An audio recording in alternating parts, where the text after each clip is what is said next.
কৈছন সদুচুতীয়া ছাত্ৰ সন্থাই বগী নদীত পাতিছে অধিৱেশন ২৭, ২৮, ২৯, ৩০ জানুৱাৰীৰ ২০২১ চন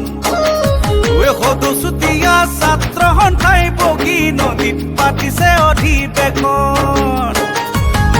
আহয়া চুতীয়া জাতি একত্ৰিত হৈ আহয়া লখিমপুৰৰ বগী নদীলৈ আহয়া চুতীয়া মনত নাথাকিবলৈ আহয়া লখিমপুৰৰ বগী নদীলৈ আহয়া লখিমপুৰলৈ আহয়া বগী নদীলৈ আহয়া লখিমপুৰলৈ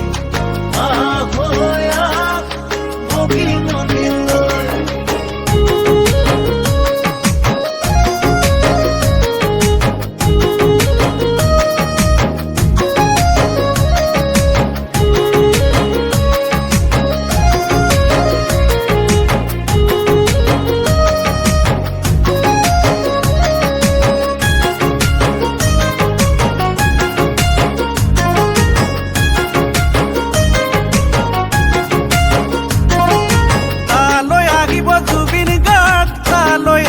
বিপিন তালৈ আহিব কৃষ্ণমণি